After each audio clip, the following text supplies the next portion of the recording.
అసలు కేసీఆర్ కుటుంబాన్ని కాపాడుతున్నదే కాంగ్రెస్ పార్టీ. ఈరోజు కేసీఆర్ కుటుంబాన్ని పూర్తిగా కాపాడుతున్నది ఢిల్లీ కాంగ్రెస్.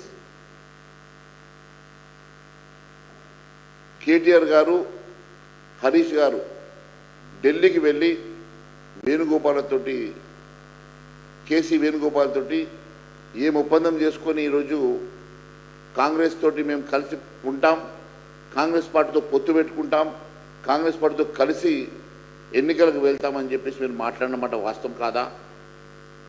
అంతేకాదు, మీరు కాంగ్రెస్ తోటి కలుస్తుంటే దాన్ని ఒప్పుకొని ముఖ్యమంత్రి రేవంత్ రెడ్డి గారు ఒప్పుకోకపోవడంతో నేరుగా పొంగులేటి శ్రీనివాసరెడ్డి రెవెన్యూ మంత్రితోటి కుమ్మక్కై ఆయన మీడియేటర్గా ఈరోజు మీ ఇద్దరి మధ్యలో ఒప్పందం కుదిరి ఈరోజు రెవెన్యూ మంత్రి పొంగులేటి శ్రీనివాసరెడ్డి మీకు మీడియేట్ చేస్తున్నమాట వాస్తవం కాదా? ఈరోజు పొంగులేటి శ్రీనివాసరెడ్డి కేసీ వేణుగోపాల్ ద్వారా మిమ్మల్ని మధ్యవర్తితం చేసి మిమ్మల్ని పార్టీలో కలుపుకునే ప్రయత్నం చేస్తున్నమాట వాస్తవం కాదా అని అడుగుతున్నాం. సన్నాయి నొక్కుతున్న కేటీఆర్ గారు మీరేంటో, మీ భాగోతం ఏంటో గత 10 సంవత్సరాల్లో ప్రజలు చూశారు. ఈరోజు భారతీయ జనతా పార్టీని, మా మంత్రులు కిషన్ రెడ్డి గారిని, బండి సంజయ్ గారిని అనవసరంగా మీరు ఆరోపణలు చేస్తూ ఉన్నారు. ఏదో మహేశ్వర్ రెడ్డి గారు మాట్లాడారు, తర్వాత 2 నెలల నుంచి వారిని మాట్లాడకుండా హైకమాండ్ చూస్తున్నదని చెప్పి తప్పుడు ఆరోపణలు చేయడం మంచిది కాదు. ఇప్పటి వరకు భారతీయ జనతా పార్టీ తరఫున నేను లేవనెత్తిన అంశాలు ఎప్పుడైనా మీరు లేవనెత్తారని అడుగుతా ఉన్నాను. పేరుకే ప్రధాన ప్రతిపక్షమైనటువంటి మీరు ఇప్పటి వరకు కూడా ఏ ఒక్క ఆరోపణ కాంగ్రెస్ పార్టీ మీద చేయకపోవడానికి గల కారణాలు ఏంటో చెప్పాలా? ఎందుకంటే మీరు మీ మీద కాంగ్రెస్ పార్టీ ఒక్క ఎంక్వైరీ, సిబిఐ ఎంక్వైరీకి రాయకపోవడం, మీ మీద ఒక్కటి కూడా ఈడీ ఎంక్వైరీకి పెట్టకపోవడం, మిమ్మల్ని కాపాడుతున్నది కాంగ్రెస్ పార్టీ కాదని అడుగుతున్నా. ఈరోజు మీరు ఇంత స్వేచ్ఛగా ఈరోజు హైదరాబాద్లో మీ కార్యకలాపాలు నడుస్తున్నాయంటే ఇది కాంగ్రెస్ మీకు పెడుతున్నటువంటి భిక్ష కాదని అడుగుతున్నా. నిజంగా కాంగ్రెస్ పార్టీకి చిత్తశుద్ధి ఉండి మీ ఇద్దరి మధ్యలో నిజంగా కూడా చీకటి ఒప్పందం లేకుంటే కాంగ్రెస్ పార్టీ ఎందుకు మీ మీద సిబిఐ ఎంక్వైరీ, ఈడీ ఎంక్వైరీ వెంటనే ఆదేశాలు ఇవ్వడం లేదు? సిబిఐ ఎంక్వైరీకి, ఈడీ ఎంక్వైరీకి ఎందుకు లెటర్ ఇవ్వడం లేదు అని అడుగుతా ఉన్నాను. మరి మీకు తెలియదా? మీ హయాంలోనే కదా మీరు సిబిఐ ఎంక్వైరీ నేరుగా ఈ రాష్ట్రంలో చేయడానికి వీలు లేదు అని చెప్పేసి జీవో తీసుకొచ్చింది. మీరే కదా ఆ రోజు హైకోర్టులో అఫిడవిట్ ఫైల్ చేసి మీ అడిషనల్ అడ్వకేట్ జనరల్ గారు ఫైల్ చేసిన మాట 2022 ఆగస్టు 30 తారీఖు రోజు మీరు స్వయంగా హైకోర్టులో మీరు అఫిడవిట్ ఇచ్చిన మాట వాస్తవం కాదా? కాన్సెంట్ని విత్డ్రా చేసుకున్న మాట వాస్తవం కాదా? ఈ రాష్ట్రంలో ఎట్టి పరిస్థితుల్లో నేరుగా ఏ ఎంక్వైరీ కూడా సిబిఐ చేయడానికి వీల్లేదని చెప్పేసి మీరు తీసుకొచ్చినటువంటి జీవో వాస్తవం కాదా అని అడుగుతున్నా. అంతేకాదు, ఈరోజు వరకు నేను తీసుకొచ్చినటువంటి అంశాలు, ఆ రోజు హెట్రో డ్రగ్స్ గురించి మాట్లాడితే ఆయన మీ స్వయంగా మీ పార్టీ ఎంపీ కాబట్టి, రాజ్యసభ సభ్యుడు కాబట్టి దాని మీద మీరు మాట్లాడలేదు. నేను సివిల్ సప్లైస్ మీద మాట్లాడినప్పుడు ఏదో మాట్లాడాలి కాబట్టి నెల తర్వాత ఏదో మాట్లాడారు తప్ప ఇప్పటి వరకు దాని మీద మీరు మాట్లాడలేదు. కానీ భారతీయ జనతా పార్టీ ఈ అంశాలను కేంద్రానికి నివేదిక ఇచ్చింది. కేంద్రం దాని మీద పూర్తిగా స్టడీ చేస్తూ ఉన్నది. నేనే స్వయంగా కేంద్ర మంత్రి, సివిల్ సప్లైస్ కేంద్ర మంత్రి గారిని కలిసి నేనే లెటర్ ఇచ్చిన సంగతి ఆ రోజు మీడియాలో కూడా వచ్చింది. దాని మీద ఒక విజిలెన్స్ కమిటీ ఖచ్చితంగా రాబోతున్నది. ఇప్పుడు ఎఫ్సిఐలో కూడా దాని మీద ఇంటర్నల్ ఎంక్వైరీ నడుస్తున్నది. మీరు సిబిఐ, ఈడీ ఎందుకు రావడం లేదని అడుగుతున్నారు కదా. గతంలో మీరే ఈడీ వస్తుందా, బోడీ వస్తుందా అంటివి, సిబిఐ ఎట్లా వస్తుందో అంటివి. ఎక్కడనో ఢిల్లీలో చిన్న లిక్కర్ స్కామ్ తీగ లాగితే దొంగ గదిలినట్లు ఇక్కడ వరకు హైదరాబాద్ వరకు వచ్చి 6 నెలలు మీరు పడ్డ తిప్పలు మీకు తెలియదా అని అడుగుతున్నా. ఒక్కసారి సిబిఐ ఎంటర్ అయినప్పుడు ఏ రకంగా 6 నెలల పాటు మీరు ఇబ్బంది పడ్డారో మీకు తెలియదా? మళ్ళీ మళ్ళీ సిబిఐ కోరుకుంటున్నావు, నాకు అర్థం కావడం లేదు. మిత్రమా, మాట్లాడితే సిబిఐ కోరుకోవడం మంచిది కాదు. నిజంగా సిబిఐ వచ్చే రోజు కూడా దగ్గరలోనే ఉన్నది. సిబిఐ వచ్చిన రోజు 1 కాదు 2 కాదు, మీ కాళేశ్వరం, మీ మిషన్ భగీరథ, మిషన్ కాకతీయ 1 కాదు, మీరు చేసినటువంటి ధరణి, మీరు చేసినటువంటి భూముల కుంభకోణాలు, మీరు చేసినటువంటి ప్రతి అంశం కూడా బయటకు వస్తుంది. లక్షల కోట్ల రూపాయలు మీరు చేసిన కుంభకోణం అన్నీ బయటకు వస్తాయి. భారతీయ జనతా పార్టీ ఎప్పుడు భయపడదు. భారతీయ జనతా పార్టీ ఏ అంశం మీద మాట్లాడినా చాలా స్పష్టంగా, చాలా నిక్కార్చుగా నిలబడుతుంది, నిక్కార్చుగా మాట్లాడుతుంది. మేము ఇప్పటివరకు మాట్లాడినటువంటి ఏ అంశమైనా కూడా నిజాయితీగా, నిక్కార్చుగా మాట్లాడాం, నిలబడ్డాం. మేము ఎప్పటికప్పుడు కేంద్రానికి నివేదిక ఇచ్చాం. కేంద్రం కూడా దాని మీద ఖచ్చితంగా స్టడీ చేస్తున్నది. గతంలో మీరు ఇచ్చినటువంటి దానివల్ల కదా 2022 ఆగస్టు 30 మీరు కోర్టుకి సబ్మిట్ చేసినటువంటి అఫిడవిట్లో మీరు కాన్సెంట్ విత్డ్రా చేయడం వల్లనే కదా ఈరోజు సిబిఐ నేరుగా రాలేకపోతున్నది. లేకుంటే ఈ పాటికి సిబిఐ వచ్చేది. మరి నేను ఈరోజు అడుగుతా ఉన్నాను, మరి కాన్సెంట్ ఇవ్వమని ఈ రాష్ట్ర ప్రభుత్వాన్ని ఎందుకు కాన్సెంట్ ఇవ్వడం లేదు? ఈ రాష్ట్ర ప్రభుత్వం కాన్సెంట్ ఇస్తే 24 గంటల్లో హైదరాబాద్కి సిబిఐ దించుతామని చెప్పి తెలియజేస్తా ఉన్నాను. కేవలం మీరు మాట్లాడాలి కాబట్టి మీరు ఏదో మాట్లాడినట్టు వెంటనే ఇంకొక పెద్ద మనిషి ఆయన ఏదో దానికి కౌంటర్ ఇచ్చినట్లు, మీకు మధ్యలో ఏదో నడుస్తున్నట్లు, అసలు భారతీయ జనతా పార్టీ పనిచేయనట్టుగా డ్రామాలు ఆడడం దయచేసి మానుకోవాలి రామారావు గారు అంటున్నాను.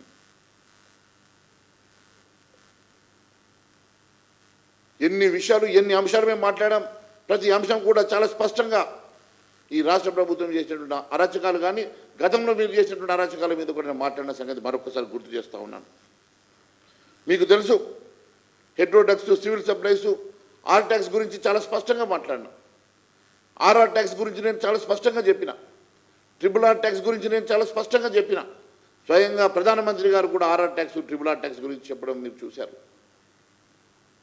బీ ట్యాక్స్ గురించి చెప్పాను. ఈ రాష్ట్రంలో ఏ రకంగా బీ ట్యాక్స్ అమలవుతూ ఉన్నది, ఏ రకంగా ఈరోజు కాంట్రాక్టర్లను వీళ్ళు పీడించి వారి దగ్గర బీ ట్యాక్స్ వసూలు చేస్తూ ఉన్నారో కూడా చాలా స్పష్టంగా చెప్పాను. అంతేకాదు, శృంగిశాలకు పోయి వచ్చిన ఎగ్జిమ్ బ్యాంక్ గురించి మాట్లాడినా. అంతేకాకుండా అమృత్ విషయంలో చాలా స్పష్టంగా నేను చెప్పాను. అమృత్ విషయంలో అసెంబ్లీ సాక్షిగా మాట్లాడినా. అమృత్ విషయంలో ఇక్కడ 2 సార్లు ప్రెస్ మీట్ పెట్టి మాట్లాడినాను. అంతేకాకుండా అమృత్ అంశంలో కేంద్రానికి ఒక నివేదిక కూడా ఇచ్చాం. మీరు గ్లోబల్ టెండర్స్ అని చెప్పి మోసం చేశారు. గ్లోబల్ టెండర్స్ కాకుండా స్వయంగా జేవీలో షోదా కంపెనీకి మీరు కట్టబెట్టారని చెప్పి నేను చెప్పాను. ఏఎంఆర్కి జేవీ పెట్టి ఇలా బ్యాక్ టు బ్యాక్ మొత్తం రేవంత్ రెడ్డి గారు బామ్మర్ది అయినటువంటి సుజన్ రెడ్డి గారు ఆ వర్క్ వచ్చిందని చెప్పాను. ఆయననేమో నా బామ్మర్ది కాదు, మీ మాజీ ఎమ్మెల్యే ఉపేంద్ర రెడ్డి అల్లుడు అని ఆయన అంటా ఉన్నాడు. మరి ఆయనకు బామ్మర్దియో మీకు అల్లుడో మీకు తెలుసు, కానీ ఈ రాష్ట్ర ప్రభుత్వానికి సంబంధం లేదు. ఈ రాష్ట్ర ప్రభుత్వం సంబంధించినటువంటి వేల కోట్ల రూపాయల కాంట్రాక్టు దారాదత్తం చేయడం మీ అల్లుడికో మీ బామ్మర్దికో వచ్చుకోవడానికి కాదు ఈ రాష్ట్ర ప్రభుత్వం పనిచేస్తున్నది. చాలా స్పష్టంగా మేము చెప్పాం. ఈ రకంగా ప్రజలకు సంబంధించినటువంటి కాంట్రాక్టులు కానీ, ప్రజలకు సంబంధించినటువంటి అంశాలు మీరు మరి ఇది కాదా ప్రాఫిట్ ఆఫ్ ఇంట్రెస్ట్? ఇది కాదా? Is it not a profit of interest?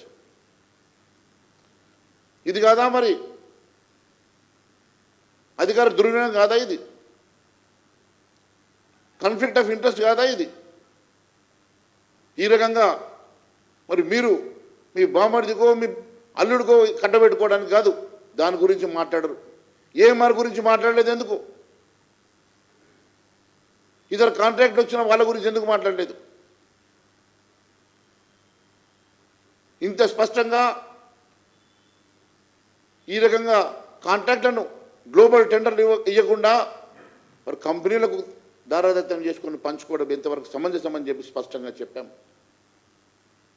అంతేకాదు కొడంగల్ లిఫ్ట్ ఇరిగేషన్ విషయంలో కూడా టెండర్లు ఫ్లోట్ కాకముందే 2 నెలల ముందే నేను చాలా స్పష్టంగా చెప్పాను, ఈ టెండర్లు ఖచ్చితంగా రెవెన్యూ మంత్రివర్యులు శ్రీ పొంగురెడ్డి శ్రీనివాసరెడ్డి కంపెనీకి సంబంధించిన రాఘవ కన్స్ట్రక్షన్కి ఇవ్వబోతున్నారని చెప్పాను. ఇంకొకటి వాళ్ళ ఆస్థాన గుత్తేదారుకి ఇవ్వబోతున్నారు, ఆస్థాన గుత్తేదారు మెగాకి ఇవ్వబోతున్నారని చెప్పాను. మరి అదే మాదిరిగా నేను చెప్పినట్టుగానే నెల తర్వాత టెండర్ ఫ్లోట్ అయ్యి ఇంకో నెల తర్వాత ఈరోజు అగ్రిమెంట్ అయితే ఎవరికి వచ్చినాయి నేను చెప్పినట్టుగానే మరి మెగా ఇంజనీరింగ్కి, అదే మాదిరిగా పొంగులేటి శ్రీనివాసరెడ్డి ఇప్పుడు రెవెన్యూ మంత్రివర్యులకు మరి ఇప్పుడు వచ్చింది. మరి ఈ ఇద్దరు కంపెనీలకు